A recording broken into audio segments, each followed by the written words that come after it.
BNP chairperson ও সাবেক প্রধানমন্ত্রী বেগম খালেদা জিয়ার সমাধিস্থল প্রাঙ্গণে এই মুহূর্তে আছেন আমাদের সহকর্মী শাহরিয়ার জামান দীপ। আমরা সরাসরি চলে যাচ্ছি তার কাছে।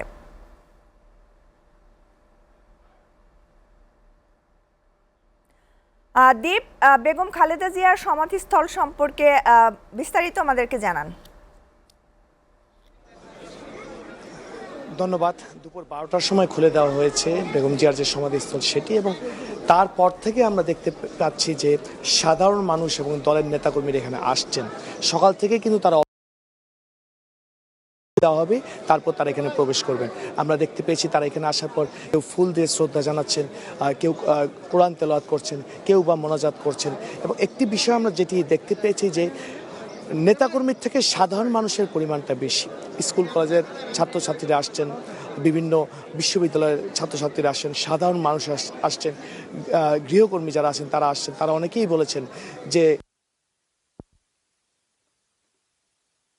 মনোযোগ কিছু দেখার সম্ভব হয়নি, তাই যারা এখানে আসছেন যে অন্তত তার কবরটি যাতে জিয়ারত করে যেতে পারে, বা কবরে যাতে তাদের যে সম্মান, যে শ্রদ্ধা, সেটি তারা এখানে দেখে যেতে পারেন। আমরা কথা বলেছিলাম বেশ কয়েকজনের সাথে, তারা বলেছেন যে খালেদা জিয়া এমন একজন নেত্রী ছিলেন, তিনি শুধু একটি দলের না, তিনি সাধারণের নেত্রী হয়ে উঠেছেন।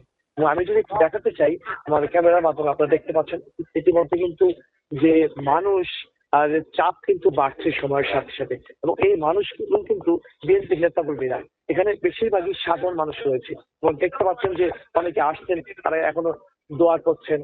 এবং আমরা দেখতে পেয়েছিলাম যে সকালবেলা এখানে কোরআন তেলাওয়াত করা হয়েছে।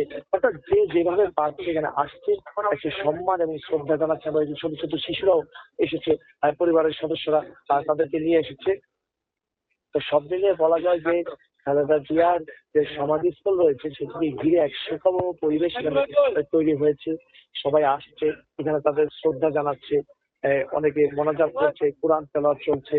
এবং আমরা দেখতে পেয়েছিলাম যে সকালে সাবেক স্বরাষ্ট্রমন্ত্রী এবং বিএনপি নেতা জন বাবর এখানে এসেছিলেন।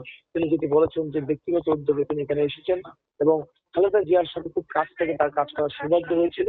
সেই কাজের বেশ কিছু কথাও তিনি বলেছেন, যার মধ্যে তিনি বলেছেন যে বিএনপির সময় র্যাব প্রতিষ্ঠা হয়েছিল, এবং এই র্যাব প্রতিষ্ঠার পরে একটি মিনিট তো এই র্যাব কিন্তু কোনো রাজনৈতিক উদ্দেশ্যে তারা ব্যবহার করেনি।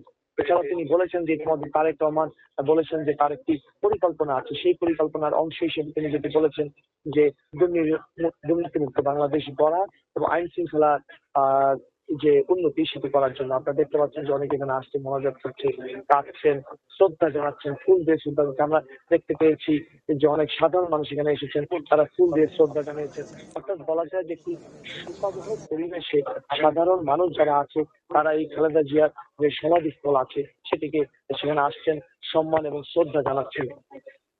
তো সব মিলিয়ে বলা চলে যে একটি শোকাবহ পরিবেশ এখানে বিরাজ করছে, এবং সকাল থেকে অপেক্ষা করা করছিলেন অনেকেই যে কখন আসলে এটি সাধারণ মানুষের খুলে দেওয়া হবে। আজকে দুপুর 12টার সময় এটি খুলে দেওয়া হয়, এবং খুলে দেওয়ার পর এখন পর্যন্ত আমরা দেখতে পাচ্ছি যে সময়ের সাথে সাথে সাধারণ মানুষের চাপ কিন্তু বাড়ছে, এবং সবাই বলছে যে খালেদা জিয়ার প্রতি সাধারণ মানুষের যে সম্মান এবং শ্রদ্ধা সেটি জানতেই কিন্তু তারা এই সমাধিস্থলে আসছে।